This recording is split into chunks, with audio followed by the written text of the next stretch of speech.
ప్రార్థన చేసుకుందాము. పరలోకముందున్న తండ్రి, యేసు ప్రభువు నామమున మీకు వందనాలు. ఈరోజు ఉపవాస ప్రార్థన కొరకు మీ పాస్టర్లు వచ్చారు.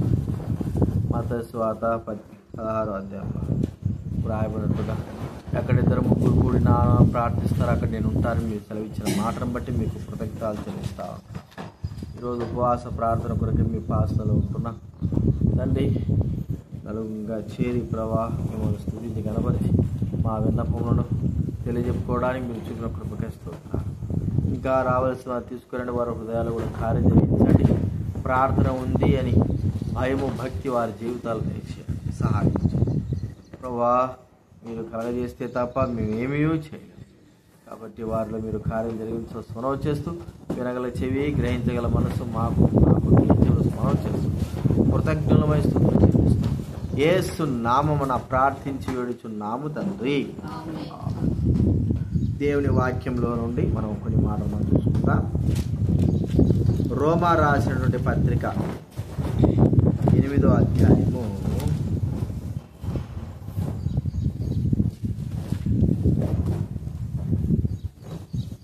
34వ వచనం మనం అందరం కలిసి చదువుకుందాం. రోమిలికి రాసిన పత్రిక 8వ అధ్యాయము 34వ వచనం మనం అందరం కూడా కలిసి చదువుకుందాం. అందరం చూద్దాం. శిక్షించువాడెవడు చనిపోయిన యేసుక్రీస్తే, అంతేకాదు మృతులలో నుండి లేచిన వాడును, దేవుడి కుడిపార్శ్వమున ఉన్నవాడును, మన కొరకు విజ్ఞాపనము కూడా చేయవాడును ఆయనే. అలాగే 27వ వచనం కూడా చదువుకుంది. 27, 34వ వచనం కాకుండా 27వ వచనం కూడా అందరం చదువుకుంది. 27వ వచనం, మరియు హృదయములను పరిశోధించువాడు ఆత్మ యొక్క మనస్సు ఏదో ఎరువును, ఏలయనగా ఆయన దేవుని చిత్త ప్రకారము పరిశుద్ధుల కొరకు విజ్ఞాపనము చేయించున్నాడు. ఇక్కడ మనం చూస్తూ ఉంటే 34వ వచనం గమనిస్తే, మరి మన కొరకు దేవుని కుడిపార్శ్వమున ఉన్నవాడు, మరి మన కొరకు విజ్ఞాపనం చేయవాడు కూడా యేసుక్రీస్తు. చూడండి, యేసుక్రీస్తు అని భూలోకంలో 3.5 సంవత్సరంలో ఎన్నో దినాలు, ఎన్నో రాత్రులు ఆయన బతికిన దినాల్లో మరి ఆయన వదిలిసినప్పటి నుంచి ఆ వయసు 12 సంవత్సరాల వయసు నుంచి ఆయన ప్రార్థన చేయడం ప్రారంభించడం మనం బైబిల్లో చూస్తూ ఉంటాం. అప్పటి నుంచి మరి ఆయన ప్రార్థన చేస్తూ వచ్చాడు. 30 సంవత్సరాలకి 12 సంవత్సరాల తర్వాత 30 సంవత్సరంలో ఆయన ప్రత్యక్షమైనాడు. ఈ సమయాల్లో ఆయన ఎన్నో ప్రార్థనలు చేసి ఉంటాడు. తర్వాత నుంచి ఆయన 30 సంవత్సరాల నుంచి 33వ సంవత్సరంలో ప్రతి రాత్రి ప్రతి ఉదయము కూడా ఆయన ప్రార్థన చేస్తూనే వచ్చాడు. దేవుడు ఉదయం అంతా వాక్యం చెప్పేది, రాత్రి అంతా కూడా ఆయన ప్రార్థన చేస్తూ వచ్చాడు. మరి ఈ కాలం సరిపోయింది కదా, మరి పరలోకంలో ఆయన తీసుకునే బాధ్యత ఏమిటి? భూలోకంలో ఆయన బాధ్యతగా రక్షణ కొరకై, అనేకులు రక్షణ కొరకై ఈ లోకంలోకి రావడము, వారి కొరకు విజ్ఞాపన చేయడము మనం చూసాము. మరి అంత మాత్రం కాకుండా పరలోకంలోకి వెళ్ళాడు, తండ్రి కుడిపార్శ్వమున కూర్చున్నాడు. అక్కడ కూర్చున్నా కూడా ఆయన ప్రార్థన అనేది మానుకోకుండా చేస్తాడు. ఎవరు గురించి చేస్తున్నాడో మనం చూస్తే ఇక్కడ పరిశుద్ధులైన వారి కొరకే ప్రార్థన చేస్తుంటున్నాడు. తండ్రి కుడిపార్శ్వం ఏం చేస్తున్నాడు? విజ్ఞాపన కూడా మన కొరకు పరిశుద్ధుల కొరకు, లోకం కొరక కాదు. ఈ 2 విషయాలు మనం చూస్తే పరిశుద్ధులైనటువంటి మన కొరకు ఆయన పరలోకములో నుండి ప్రార్థన చేస్తున్నాడు. ఏమని ప్రార్థన చేసి ఉంటాడు? మనం చూస్తే ప్రార్థన మనకు ఎన్నో విధాలు ఒక్కొక్క రీతిగా చేస్తారు. మరి ప్రభువైన యేసుక్రీస్తు చేసిన ప్రార్థనలో ఏమని చేసి ఉంటాడు? ప్రియమైన వారిలారా, మనం ఒకసారి ఊహించగలిగితే ఆయన పరిశుద్ధులైన మన నిమిత్తమై ఆయన ప్రార్థన చేశాడు అని వాక్యం రాయబడింది. మరి ఎవరు ప్రార్థన చేసి ఉంటాడంటే, నాకు తెలిసి ప్రభువా, మరి నీ బిడ్డలైన వారు, తండ్రి నీ బిడ్డలైన వారు దారి తప్పుకోకుండా నీ కృపలో, నీ దయలో, నీ వాత్సల్యతలో మరి వారి నింపి భూమిని అంతటిని కూడా నీవు మరి ఆ కృపతో నింపు ప్రభువా అని ప్రార్థన చేసి ఉంటాడు. ఆయన చేసిన ప్రార్థనలు ఒకవేళ మనం ఇలాగ చేయగలిగితే, మనము ఆలోచించగలిగితే, దేవుని కృపతో ఈ భూమి అంతా నిండిపోయి కదండి, సముద్రంతో భూమి సముద్రం జలములతో నిండి ఉన్నట్లు దేవుని కృపతో ఈ భూమి అంతా కూడా నిండిపోయేటట్లుగా, ఇంకా దేవుని ప్రేమ అత్యధికమైనట్లుగా మనము ప్రార్థించవలసిన వారంగా ఉంటాం. ప్రభువైన యేసుక్రీస్తు వారు పరలోకంలో తండ్రి కుడిపార్శ్వం నుండి మన కొరకే ప్రార్థన చేశాడు. అయితే ఈ దినాల్లో మనము ఏమని ప్రార్థన చేయాలని మనకు చెప్పబడుతుందంటే, దేవుని కృపతో. చూడండి, రోమా రాసిన పత్రిక 6వ అధ్యాయం, రోమా రాసిన పత్రిక 6వ అధ్యాయము 21వ దయచేసి చదవండి. 6:21. అప్పటి క్రియల వలన మీకేమి ఫలము కలిగెను, వాటిని గురించి మీరు ఇప్పుడు సిగ్గుపడుచున్నారు కారా? వాటి అంతము మరణమే. అయినను ఇప్పుడు పాపము నుండి విమోచింపబడి దేవునికి దాసులైనందున ఎన్నో దూతరాను క్షమించాలి. 5:21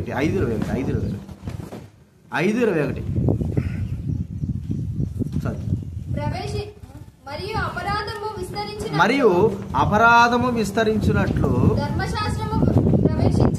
ధర్మశాస్త్రము ప్రవేశించెను. అయినను పాపము మరణమును ఆధారము చేసుకొని ఎలాగో ఏలెనో అలాగే నిత్యజీవము కలుగుటకై నీతి ద్వారా కృపయు ప్రభువైన యేసుక్రీస్తు మూలముగా నిమిత్తము పాపం ఎక్కడ విస్తరించెనో అక్కడ కృప అపరిమితముగా విస్తరించింది. చూడండి, ఇంకోటి ఏమాట ఉంది. 119వ కీర్తనలో 64వ వచనం చదవండి ఎవరైనా. 119వ కీర్తన 64వ వచనం ఎవరైనా చదవండి. 64, 119వ కీర్తన 64. యెహోవా భూమి నీ కృపతో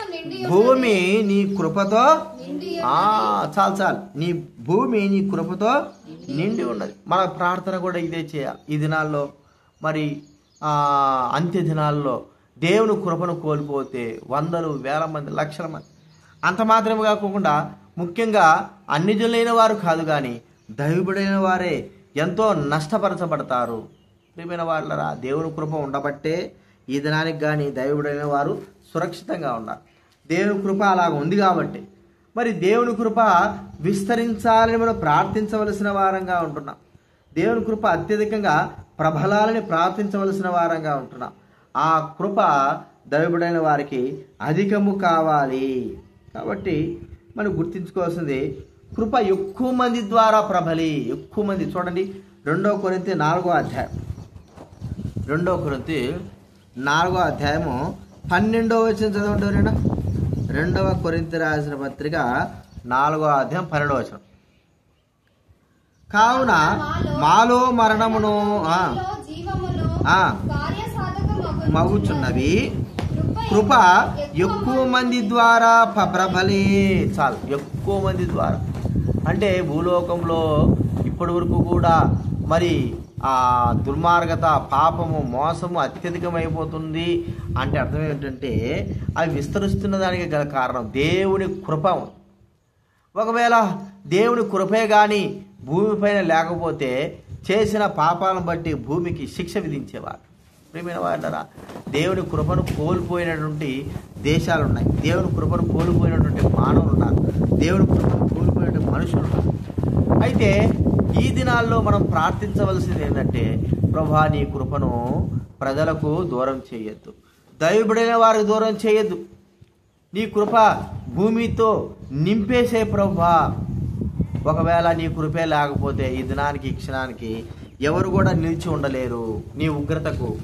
కాబట్టి దేవుని కృప విస్తరించాలని, దేవుని ప్రేమ ప్రజల పట్ల ఉండాలని మనము ప్రార్థించవలసిన వారంగా ఉంటాం. చూడండి, రోమా రాసిన పత్రిక 2వ అధ్యాయం,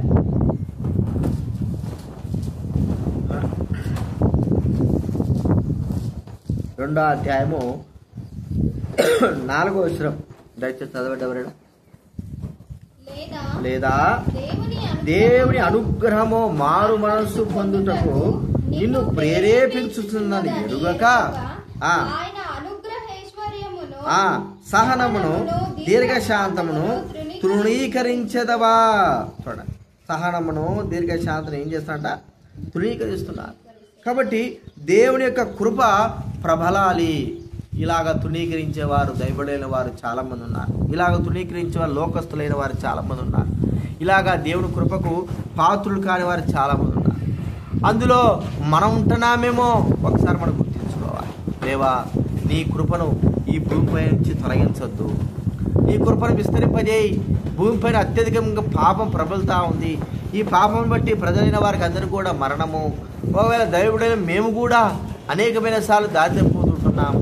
మీ కృపను బట్టి మమ్మల్ని సరిచేసి మీ కృపను మా పట్ల ఉంచుకోవా అని మనం ప్రార్థించవలసిన వారంగా ఉంటున్నాం. దేవుని కృప మనకు చాలా అవసరమైనది. భూమిపైన ప్రజలకు దైవడైన వారికి ప్రభువైన యేసుక్రీస్తు వారు ఏమని మరి ప్రార్థించుంటాడో మనం ఆలోచించగలిగితే, తండ్రి నీ కృపను అత్యధికంగా భూమిపై విస్తరింపజేయి. ఈ ప్రజలైన వారిలో దైవడైన వారు ఉన్నారు, వారు రక్షింపబడాలా. నీ కృపను చూపు. నశించిపోయే వారిలో నుండి నీ కృపను చూపి వారి ప్రాణాలు కాపాడు ప్రభువా తండ్రి అని యేసుక్రీస్తు వారు పరలోకంలో ప్రార్థించుంటాడు. కాబట్టే ఇది మనము మరి సుఖంగా సౌఖ్యంగా నెమ్మదిగా ఉండగలుగుతుంటున్నాం. లేకపోతే మనం నశించిపోయే వారము. ప్రియమైన వారరా, ఈ యొక్క ఉదయకాల సమయంలో ప్రభు మనతో మాట్లాడుతుంటున్నాడు. యేసు ప్రభు వారు పరలోకంలో తండ్రి కృపార్షుని ఏమని ప్రార్థించుంటాడో మనకు అర్థమైపోయి ఉంటుంది. మనందరి కొరకై ఆయన కృపను విస్తరింపజేయి తండ్రిని ప్రార్థించుంటాడు. ఇది మనం కూడా అదే ప్రార్థన చేయాలి.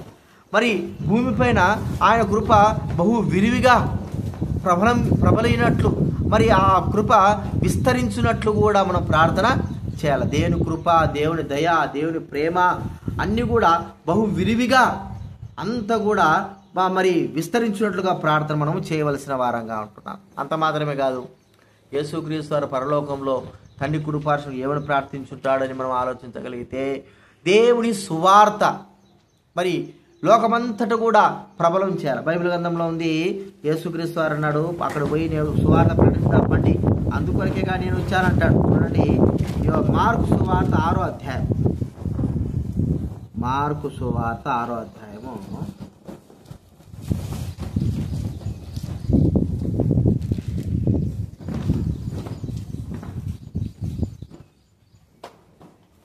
6వ అధ్యాయము 6వ వచనం చదవండి ఎవరైనా. ఆయన చుట్టుపక్కలనున్న గ్రామములో తిరుగుచు బోధించుచుండెను. 1:38. మార్కు సువార్త 1:38 కూడా చదవండి. మార్కు సువార్త 1:38 చదవండి. పట్టణమంతయు మార్కు సువార్త 1:38 1:38 ఆయన ఇతర సమీప గ్రామములలోనూ నేను ప్రకటించినట్లు వెళ్ళుదము రండి. ఇందు నిమిత్తమే కదా. ఎందుకు వచ్చాడంటే యేసుప్రభువు వారు సువార్త ప్రకటించడానికి వచ్చాడు. మరి ఆయన 3.5 సంవత్సరం సువార్త ప్రకటించాడు. భూమి అంతా ఎవరు ప్రకటిస్తారు? భూమి అంతా ప్రకటించాలి. ఆయన యెరూషలేము వరకు మాత్రమే, యెరూషలేము ఆ చుట్టుపక్కల ప్రాంతాల్లో ఆయన తిరిగి ప్రకటించారు. అనేకమైన శిష్యులు తయారు చేశాడు. ఇప్పుడు ఆ శిష్యులైన వారు భూ ప్రపంచమంతా కూడా చెదిరిపోయి ఏం చేయాలంట?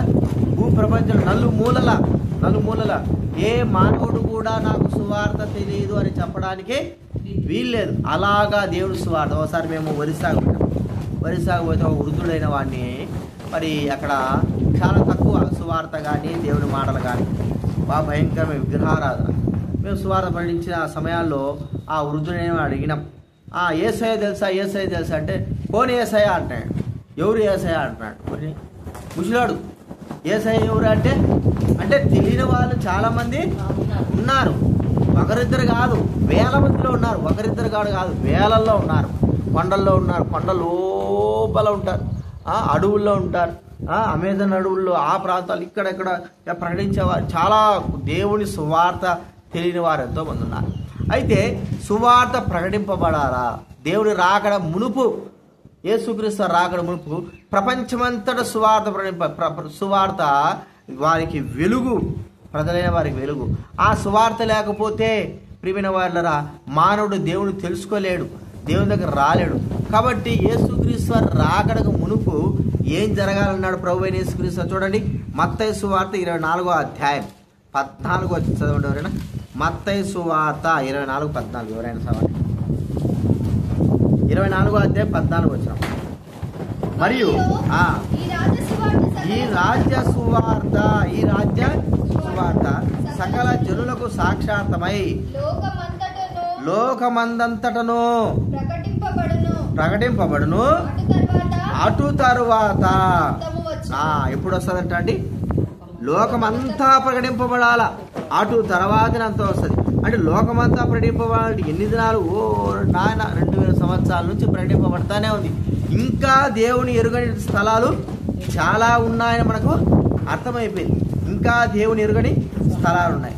మరి ఆ యొక్క దేవుని ఎరుగని స్థలాలు ఎన్నో ఉన్నాయి. వాటన్నిటికీ దేవుడి బిడ్డలైన వారు వెళ్ళాలి. కొన్ని స్థలాలకైతే దేవుని బిడ్డలు పోలేని స్థలాలు కూడా ఉన్నాయి. అక్కడ ప్రజలు ఉన్నారు, వారు నశించిపోకూడదు. దేవుని సువార్త మూల మూలకి ప్రతి వ్యక్తికి వినిపింపబడాలి. అది దేవుని యొక్క ప్రణాళిక. కాబట్టి యేసుక్రీస్తు వారు తండ్రి అయిన ప్రభు అయిన యేసుక్రీస్తు వారు తండ్రి కుటుంబాన్ని కూర్చొని ఒకవేళ అలా ప్రార్థించున్నాడు, తండ్రి నీ బిడ్డలైన వారందరినీ కూడా ప్రతి ఒక్కరికి సువార్త ప్రకటించినట్లు వారిని పంపించు, వారిని నడిపించు అని ప్రార్థన చేసి ఉంటాడు. పరిశుద్ధుల కొరకు ప్రార్థన. వారు పోవడం లేదు, వారు అక్కడే ఉన్నారు, దేవుడి దారులు చూసుకుంటున్నారు. మరి వారు రాజ్య సువార్తను ప్రకటించలేకపోతుంటున్నారు. వారి హృదయాల భారం దయచేయి. చూడండి, సువార్త ప్రకటించేదానికి కొంతమందికే భారం ఉంటుంది, కొంతమంది భారం ఉండదు. మరి ఎందుకు ఉండదు భారం అంటే వారు ప్రకటించలేకపోతారు.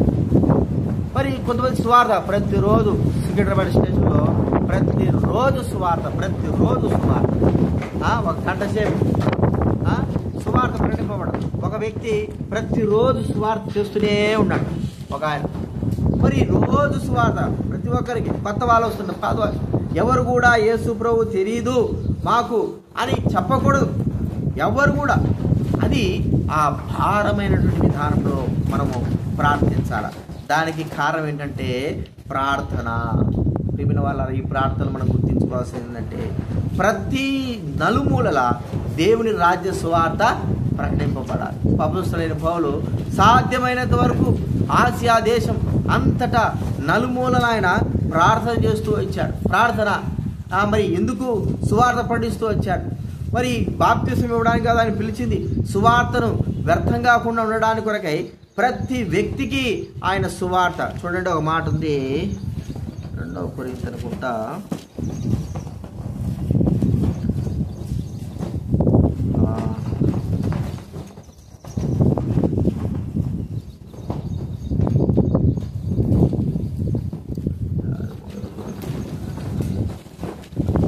మొదటి కొరింథీ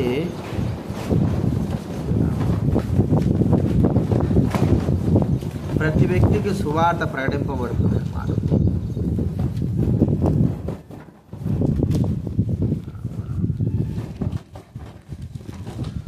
క్షమించాలి, రోమా రాసిన పత్రిక 15వ అధ్యాయం 21వ వచనం, రోమిలకు రాసిన పత్రిక 15వ అధ్యాయము 21వ వచనం చదవండి ఎవరైనా. నేనైతే మరి ఒకటి పునాది మీద కట్టబడుకుంటూ నిమిత్తము ఆయన గూర్చిన సమాచారం ఎవరికి తెలియబడలేదో వారు చూతురనియు వినని వారు గ్రహితురనియు కదండి. వ్రావిడ ప్రకారము క్రీస్తు నామమెరుగని చోట్లను సువార్తను ప్రకటింపవలనని మిక్కిలి ఆశగలవాడనై ఉండి అలాగున ప్రకటించింది. క్రీస్తు నామమెరుగని చోట్ల, క్రీస్తు ప్రభువే తెలియని చోట్ల ఏం చెప్పాలంటున్నాడు? సువార్త లేవంటామా? ఉన్నాయి. క్రీస్తు తెలియని ప్రాంతాలు కోకొలలు ఉన్నాయి, చాలా ప్రాంతాలు ఉన్నాయి. ఒకవేళ మనం చూస్తే సగానికి సగం మాత్రమే తెలుసుంటే ఇంకా సగం ప్రపంచమంతటా ఎన్నో. అందుకే దేవుని సువార్త ప్రకటింపబడాలని మనము ఈ దినాన ప్రార్థించాలా. ఆయన రాకడకు మునుపు ప్రభువా ఏ వ్యక్తి కూడా నిన్ను తెలియదు అని తెలుపుకోకుండా అందరి కొరకై అందరూ రక్షింపబడాలని ఆయన దీర్ఘశాంతం చూపేవాడు. ఎందుకు దీర్ఘశాంతం చూపుతున్నా అంటే అందరూ రక్షింపబడాలా అనేటువంటి విషయం మనం చూస్తుంటున్నాం. అంత మాత్రమే కాకోకుండా మనము ప్రార్థించవలసి ఏమని ప్రార్థించాలి? ప్రభువైన యేసుక్రీస్తు తండ్రి కుమారుడు తండ్రి కుడిపార్శ్వం కూర్చొని ఆయన పరిశుద్ధుల కొరకు ఏమని ప్రార్థించుంటాడు? దేవుని వాక్యము ప్రబలిపోవాలా. దేవుని వాక్యం మనం చూస్తే అపోస్తుల కార్యం 12వ అధ్యాయం, అపోస్తుల కార్యంలో 12వ అధ్యాయము 24వ వచ్చేదా 12:24 అపోస్తుల కార్యములో దేవుని వాక్యం ప్రబలమై వ్యాపించుచుండెను. ఎట్లా అంటే ప్రబలమై అంటే గొప్ప గొప్పగా వ్యాపిస్తా ఉంది. గాలి ఎలాగైతే వాక్యము గాలి ఎలాగైతే ఈ భూమి అంతా విస్తరిస్తూ ఉందో అలాగే దేవుని వాక్యం ప్రబలమై. చూడండి ఇంకా ఏముంది, అపోస్తుల కార్యం 19:20 వచ్చింది చదవండి. 19:20 చదవండి ఎవరైనా. 20 అపోస్తుల కార్యంలో 19:20 చదవండి. ఇంత ప్రభావముతో ప్రభువు వాక్యము ప్రబలమై వ్యాపించెను. ఇంత ప్రభావముతో ప్రభువు వాక్యం ప్రబలమై వ్యాపించు. అదే మాట 2వ తెస్సలోనికి రాసిన పత్రిక 3వ అధ్యాయం మొదటి వచనం చదవండి. 2వ తెస్సలోనికి రాసిన పత్రిక 3వ అధ్యాయము మొదటి వచనం చదవండి ఎవరైనా. 2వ తెస్సలోనికి రాసిన పత్రిక 3వ అధ్యాయం మొదటి వచనం. తుదకు సహోదరులారా, మీలో జరుగుతున్న ప్రకారము ప్రభువు వాక్యము శీఘ్రముగా వ్యాపించి మహిమపరచబడు నిమిత్తమును. ఏమిటండి? ప్రభువు వాక్యం ఎట్లా ఉండాలట? వ్యాపించాలి. ఈ దినాల్లో వ్యాపిస్తూ ఉంది. ఎట్లాగా మనకు తెలుసు, టీవీల ద్వారా, యూట్యూబ్ల ద్వారా, రేడియోలు దిగిపోయినాలే కానీ అప్పట్లో రేడియోలు ఉన్నాయి, ఇప్పుడు టీవీలు, యూట్యూబ్లు. అయితే ప్రభువు వాక్యం వృద్ధి చెందుతుంది కానీ ఆ ప్రభువు వాక్యము ప్రజలలో కార్యసిద్ధి కలగడము లేదు. ప్రభు వాక్యమేమో విస్తరింపబడతా బాగా దేవుడు తన బిడలైన వారి ద్వారా విత్తనాలు చదువుతానే ఉన్నాడు, భూమి అంతా చదువుతున్నాడు, కానీ ఆ వాక్యము ఫలింపులోకి రావడం లేదు. వాక్యము ఫలింపులోకి రావడం లేదు. కాబట్టి ప్రార్థన చేయవలసిన వారు ఎందుకు రావడం లేదు? సాతానుడు ప్రజల హృదయాల్లో విత్తబడిన వాక్యాన్ని ఏం చేస్తున్నాడు? ఎత్తుకొని పోతా ఉంటున్నాడు. కాబట్టి ఆ వాక్యము నిష్ప్రయోజనము కాకోకుండా ఆ వాక్యము తన యొక్క కార్యము నెరవేర్చి ప్రజల యొక్క హృదయాలలో మొలిచేటట్లుగా వారి జీవితాలు మార్చునట్లుగా మనం ప్రార్థించవలసిన వారంగా ఉంటున్నాం. దేవుని వాక్యము వ్యాపించి. కాబట్టి ప్రభువైన యేసుక్రీస్తు ఆ తండ్రి కుడిపార్శ్వం ఇదే ప్రార్థించుంటాడు. తండ్రి, మరి వీరి ద్వారా నీ వాక్యమును వృద్ధి చేయి, అభివృద్ధి చేయి, ప్రబలింపజేయి. ప్రతి ఒక్కరూ ఆ విత్తనాలు ప్రతి ఒక్కరు హృదయాలలో పడేటట్లు సహాయం చేయి, మొలిచేటట్లుగా సహాయం చేయి. ప్రియమైన వాళ్ళరా, మన ప్రార్థన కూడా అదే ఉండాలి. దేవుడి వాక్యం ఏం కావాలి చెప్పండి? హృదయాల్లో మరి విత్తబడేటట్లుగా. ఒక హృదయం కాదు, అనేకమైన హృదయాల్లో ఏం కావాలి? విత్తబడాలా. ప్రపంచమంతటా కూడా దేవుడి వాక్యం విత్తబడాలా. కొన్ని చోట్లకి దేవుడి వాక్యాన్ని అనుమతించరు. దేవుడి వాక్యం మాకు వద్దయా అంటారు. కానీ దేవుడి వాక్యము ఆ ప్రాంతంలో కూడా విస్తరించినట్లుగా దేవుడు కృప చూపినట్లు మనం ప్రార్థించవలసిన వారంగా ఉంటున్నాం. దేవుడి వాక్యం ఏం కావాలి చెప్పండి? ప్రపంచమంతటా విస్తరించాలా. దేవుని సువార్త ప్రతి ఒక్కరికి కూడా వినిపింపబడాలి. నాకు తెలీదు అన్న వ్యక్తి తండ్రి ఎదుట, కుమారుని యేసుక్రీస్తు వారి ఎదుట నిలబడడానికి వీల్లేదు. నాకు తెలియదు. ప్రతి ఒక్కరికి ఏదో ఒక రీతిలో అలాగా మరి జరగకూడదనే తండ్రి అయిన దేవుడు కుమారుడు యేసుక్రీస్తు వారు ఇంకా వారి రాకడని ఏం చేస్తాడు? ఆలస్యము చేస్తూ ఉంటాడు. అంటే ఒక వ్యక్తికి వినిపింపబడకపోతే ఆ వ్యక్తి వినిపబడేంత వరకు కూడా ఆయన కాలాన్ని పొడిగించేవాడు. దేవుని వాక్యము సమస్త ప్రజల హృదయాల్లో ఫలింపుగా కావడానికి ఆయన విత్తనాలు తెలియనట్లుగా దేవుని వాక్యం చదువుతూ ఉన్నాడు. కానీ సాతాను వచ్చి ఆ వాక్యాలను ఎత్తుకొని పోతా ఉన్నాడు. ప్రజల మధ్య, దైవడైన వారి మధ్య, విశ్వాసుల మధ్య, సంఘాల మధ్య దేవుని వాక్యము చదువుతున్నాడు. కానీ సాతానుడు వచ్చి మొట్టమొదటి ఏం చూస్తున్నా అంటే ఆ విత్తనాలు వేయబడినటువంటి విత్తనాలను సాతానుడు వచ్చి ఎత్తుకొని పోతున్నాడు. ఇక విత్తనమే లేకపోతే ఏడ ఫలిస్తుంది భూమి? కాబట్టి దేవుని వాక్యము పడడమే కాకుండా అది ఫలించి అభివృద్ధి పొందినట్లు కూడా మనం ప్రార్థన అది ఎక్కడ, ఎవరి ద్వారా? మన హృదయాలలో ఆ కార్యము జరగాల. మొట్టమొదటగా మన హృదయాలు జరగాలి. అది మనం గుర్తించుకోవాల్సిన వారంగా ఉంటున్నాం. ఆ తర్వాత 4వది మనం చూస్తే మనలో కూడా పూర్తి మార్పు జరిగినట్లు మనం ప్రార్థన చేసుకోవాలి. ఇన్ని జరుగుతున్నాయి కదా, అన్ని మార్పులు జరుగుతున్నాయి. కానీ మనలో మాత్రం ఏం జరగడంలే. అందరిలో మార్పులు జరుగుతున్నాయి, లోకంలో మార్పు జరుగుతుంది, సృష్టిలో మార్పు జరుగుతుంది కదా. ఇప్పుడు మనకు నరసాపురం ఉందనుకోండి, ఒక 15 సంవత్సరాల కిందట వెనక్కి వెళ్ళినాం అనుకో, 15 సంవత్సరాలు 20 సంవత్సరాలు వెనక్కి వెళ్ళాం అనుకో, అప్పుడు నరసాపూర్లో ఇక్కడ ఇల్లు ఏమి లేవు, ఏదో మెయిన్ రోడ్లు అట్లా ఇల్లు ఉంటాయి. అయితే 15 సంవత్సరాల వెనక్కి వెళ్ళి మనము ఇప్పుడు చూస్తే, ఆ 15 సంవత్సరాల వెనక్కి వెళ్ళిన వారు ఇప్పుడు చూస్తే, అరే ఏంద్రా ఇంత మార్పు జరిగిపోయింది, అప్పుడు అసలు ఇల్లులే లేదు, ఒక్క ఇల్లు కూడా లేదు, ఇప్పుడే అది ఇట్లా మారిపోయింది. సరే మనం ఇళ్ళ కాడ ఉంటున్నాము, ఇళ్ళ కాడ ఉండి కొన్ని రోజుల తర్వాత మన ఇల్లు ఇక్కడ నుంచి వేరే దగ్గర మారిపోయినాము. మన ఇంటికాడ కొన్ని రోజుల తర్వాత మళ్ళీ మన ఇంటికాడకి వచ్చిన ఒక 20 సంవత్సరాల తర్వాత మనం వచ్చామనుకో, ఆ ఇల్లు, ఆ రైల్ లైను, ఆ రూపురేఖలే మారిపోయి ఉంటాయి. అరే మేము ఉన్నాం కదా అనుకుంటే అవి మారిపోయి. లోకములో అన్నీ మారుతున్నాయి కానీ దైవబడిన వారు మనము మారలేకపోతాం, మన యొక్క జీవితం మార్చబడలేకపోతాం, మనం క్రమంగా జీవించలేకపోతాం.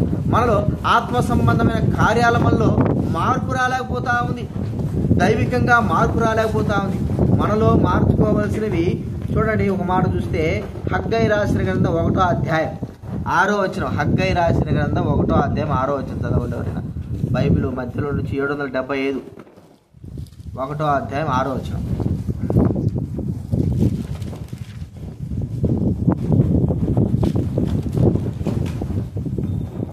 1:6 చదవండి. మీ ప్రవర్తనను గురించి ఆలోచించుకొనుడి. అదే 7వ వచనం కూడా ఉంది. కాగా సైనికుడు యెహోవా సెలవిచ్చింది ఏమన్నా, మీ ప్రవర్తన గురించి ఆలోచించుకోనండి, మిమ్మల్ని మీరు ఒకసారి గుర్తించుకోనండి. మనలో ఏమైనా మార్పులు జరిగినాయా? శరీర మార్పులు జరుగుతున్నాయి కదండి, శరీర మార్పులు జరుగుతున్నాయి కదా. ఒక 5 సంవత్సరాల తర్వాత నన్ను ఒక 10 సంవత్సరాల తర్వాత ఎవడని చూసినాను అనుకో, నా ఫ్రెండ్స్ చూసినారనుకో, ఏమైనా హిట్ అయిపోయినావు, అప్పుడు ఎట్టున్నావురా, బాగా సన్నగా ఉండి ఇప్పుడే ఇంత లాభ అయిపోయినా మనిషి కనుక్కోలేకపోతున్నావు నిన్ను అంటాడు కదా. మార్పులు జరుగుతున్నాయి, శరీరంలో మార్పులు జరుగుతున్నాయి, లోకంలో మార్పులు జరుగుతున్నాయి. కానీ మన ఆత్మ సంబంధమైన జీవితంలో మాత్రం మార్పులు జరగడం. ఎప్పుడు చూసినా ఎలాగున్నామంటే, ఎక్కడ వేయబడింది ఆ గొంగడి కానీ ఒక ముద్దు కానీ ఎట్లాగైతే చీకిపోయి మరి తుప్పు పట్టిపోయి ఎలాగైతే పురుగులు పట్టిపోయి ఉంటుందో అలాగ మన జీవితాలు ఉంటున్నాయి, మార్పులు రావడం లేదు.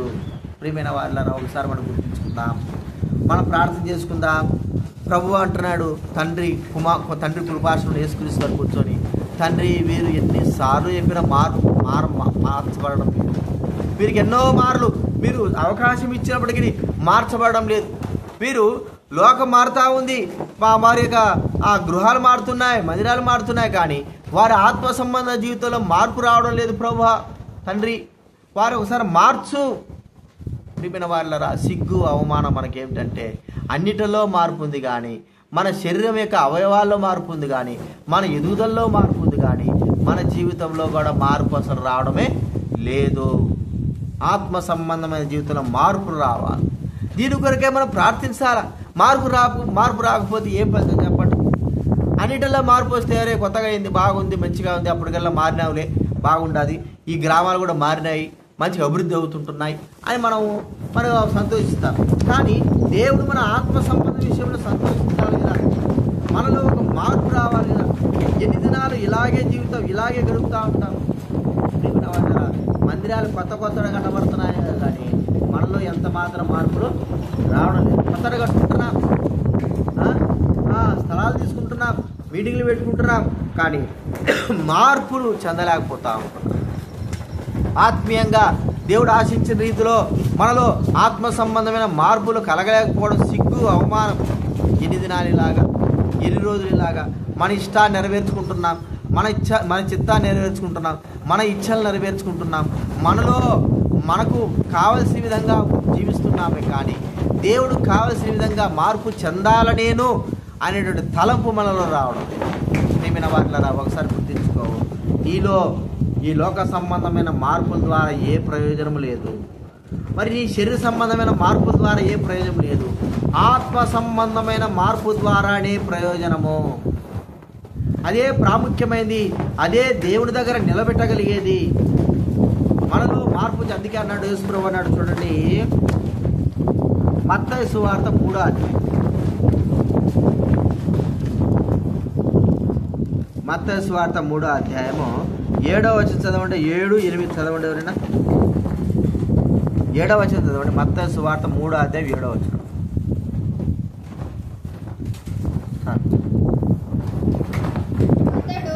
అతడు పరిశీలనలోను చూచి సర్ప సంతానమా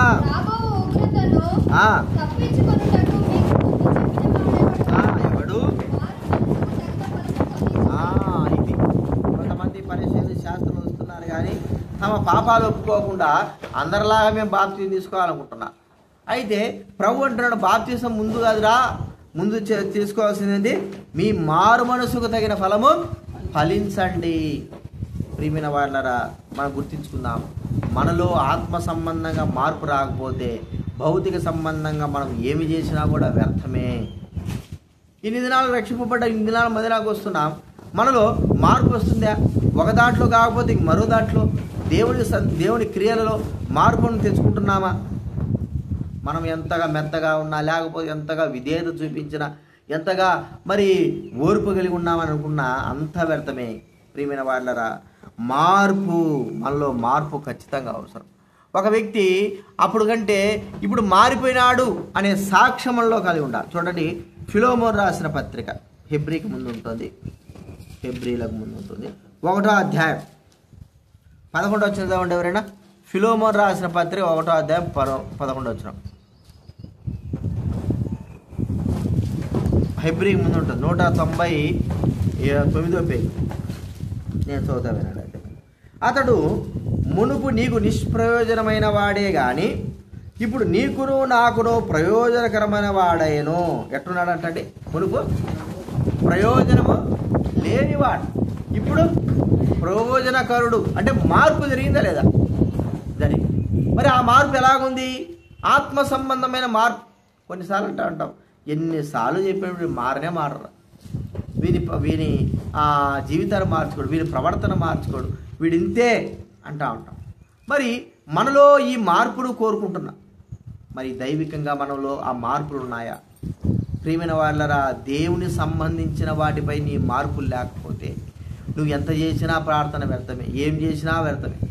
ఒకసారి మనం పరీక్షించుకుందాం, మన జీవితాన్ని ప్రభు దగ్గర ఒప్పుకుందాం. మొట్టమొదటిగా ప్రభువైన యేసుక్రీస్తు తండ్రి కుడిపార్శ్వమున ప్రార్థించిన ప్రార్థనలో ఎవడు ప్రార్థించుంటాడంటే మనకు అర్థం చేసుకుంటే, దేవుని కృప దయ ప్రభువా మరి విస్తరింపజేయి, నీ కృప భూలోకమంతా కూడా మీ కృతకు పాత్ర కాకోకుండా భూమి మరి జలముతో నిండినట్లు భూమి కృపతో నింపుడు ప్రభువా అని తండ్రి అయిన దేవుని దగ్గర ప్రార్థన చేసి, మన ప్రార్థన కూడా దేవుడు ఉండాలి. ఈ దినాల్లో మరి దేవుని కృప ప్రజల పట్ల, దైవబడిన వారి పట్ల విస్తరించాలి. ఆయన ఉగ్రతకు పాలు కాకూడదు, విస్తరించాలని మనం ప్రార్థించవలసిన వారంగా ఉంటున్నాం. రెండవదిగా మరి ప్రభువైన యేసుక్రీస్తు తండ్రి కృపాసనం ఏమని ప్రార్థించుకుంటాడు? ఓ ప్రభువా, నీ రాకడకు మునుపు సువార్త, ఏ మానవుడు కూడా నాకు సువార్త తెలియదు, నాకు యేసు ప్రభువు తెలియదు అనుకోకుండా అందరికీ సువార్త వినిపించుకున్నట్లు సహాయం చేయి. ఆయన పోయేటప్పుడు చెప్పిన మాట కూడా అదే, మీరు వెళ్ళి సర్వలోకాన్ని సువార్త ప్రకటించండి, నా నామమున ప్రకటించండి. నమ్మి రక్షింపబడిన వాడు మరి విశ్వసించిన వాడు రక్షింపబడదు, లేకపోతే శిక్షింపబడతాడు. ఈ కార్యము ఒక 2000 సంవత్సరాల్లో జరిగిపోతుందా? 100 మంది 1000 మంది పుడుతున్నారు, చనిపోయే తక్కువే, కానీ రక్షింపబడిన వారు తక్కువ. ఎన్ని వేల మందికి దేవుని సువార్త ప్రకటిస్తే కానీ ఎప్పుడు ఆ కార్యం జరుగుతుంది? మరి ప్రియమైన వారు, ఆ కార్యం జరిగినప్పుడు యేసుక్రీస్తు వారికి రాకడ వస్తుంది. ప్రియమైన వారి సువార్త అన్ని ప్రాంతాల్లో జరుగుతూనే ఉంది, కానీ ఇంకా జరగవలసిన స్థలాలు చాలా ఉన్నాయి. అవి ప్రభు కృప చూపినట్లు వాటిలో కూడా వెళ్ళి దైవబడిన వారు సువార్త ప్రకటించినట్లు ప్రార్థన చేయాలి. అంత మాత్రంగా యేసుక్రీస్తు తండ్రి కృపాసనం ప్రార్థించుంటాడు, ప్రభువా నీ వాక్యము అందరికీ విస్తరించినట్లు ప్రబలనట్లు. ఇది నాన్న మనకు బైబిల్ ఒక రకంగా కొంతవరకే భక్సింగ్ గారు వచ్చిన తర్వాత బైబిల్ వందల్లో వేలాలు తీసుకుంటున్నాం. అంటే ఈ భారతదేశ జనాభా 1 కోటి మంది అయితే 1,00,000 మంది మాత్రమే బైబిల్ కొంటున్నారు. ఏమవకాశం? అర్థమైందా? ఏమర్థమైంది చెప్పు, ఏమర్థమైంది? కళ్ళు మూసుకొని చెప్తున్నాళ్ళే, నిద్రపోతున్నావా? 1,00,000 మందికే బైబిల్ ఉన్నాయి. ఇక 99 లక్షల మందికి అంటే దేవుని సువార్త వాక్యం ప్రబలాలంటే ప్రతి ఒక్కరి దగ్గర కూడా దేవుని వాక్యం ఇక దినమంతా కూడా చెబుతున్నా కూడా దేవుని వాక్యము ప్రపంచమంతటా ప్రబలింపజేయాలి. దేవుని వాక్యం విస్తరించేటట్లుగా మనం ప్రార్థించవలసిన వారంగా ఉంటున్నాము. ప్రియమైన వారు, వాక్యం లేకపోతే ఏం చేయలేం. వాక్యం చాలా ప్రాముఖ్యమైనది. దేవుని వాక్యము మా ప్రజలందరూ కూడా నిత్య రక్షణకు కారణమవుతారు. ఆ వాక్యము ప్రబలినట్టు. తర్వాత 4 మనం చూస్తే మనలో మార్పు జరగాలి. ఇన్ని జరిగింది ముఖ్యమే, కానీ మనలో మార్పు జరగకపోతే అంతా కూడా వ్యర్థమే. మనలో లేని మార్పు ఇక లోకంలో ఎడ తీసుకురాగలం. కాబట్టి మనలో ఏం కావాలి? మొట్టమొదటిగా మార్పు రావాలి. ప్రభువా మాలో మార్పు తెచ్చి, మాకు మార్పు ఎలాంటి మార్పు ఇది? శరీర సంబంధంగా మరి బలం కావడం, హైట్ కావడం, లేకపోతే రంగులు మారడం, ఈ కాదు మార్పులు. ఆత్మీయ జీవితంలో మార్పులు. గత దినాల్లో నేను ఇలాగ జీవించాను, ఇప్పుడు అలా ఉండకూడదు ప్రభువా, నీ ఆశించిన రీతిలో నేను జీవించాలి. ఫిలోమోను గత దినాల్లో మరి ఒక దొంగగా బతుకుతూ వచ్చాడు. అయితే తాను మరి రక్షింపబడిన తర్వాత ఇప్పుడు ఆ దొంగతనం అనేది తొలగించుకున్నాడు. మార్పు జరిగింది.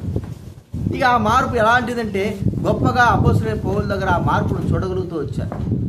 కాబట్టి మనలో కూడా దైవికంగా మనం ఒక మార్పు, ఏం మార్పు? దేవుని సన్నిధి కొరకై మనము మరి సరైన సమయానికి ఒక మార్పు. మరి అది వరకు కూడా 12 గంటలకు వచ్చేవాడు, ఇప్పుడు మరి 10 గంటలకే వస్తున్నాడు. కొద్ది మార్పు జరిగిందిరా. అది వరకు ఆదివారమే వచ్చేవాడు, ఇప్పుడు సంఘ ప్రార్థన కూడా వస్తున్నాడు. కొంత మార్పు జరిగింది. అది వరకు మరి ఇళ్ల మీటికి ఎవరు రోకుడికి రావడం లేదు, ఇప్పుడు కొద్దిగా వస్తున్నారు. కొంత మార్పు జరిగింది. అది వరకు చెబితే మాట వినరు, ఇప్పుడైతే చెప్పిన మాట వెంటనే వింటున్నారు. కొంత మార్పు జరిగింది. అది వరకు దేవుని మాట అంటే కొద్దిగా నిర్లక్ష్యం ఉండేవారు, ఇప్పుడు దేవుని వాక్యం కొరకై వారు ప్రయాసంతో కూర్చుంటున్నారు. ఇంకా 1 కాదు 2 కాదు, ఎన్నో మార్పులు మనలో జరగాల. ఆత్మ సంబంధంగా మార్పులు చాలా జరగాలి.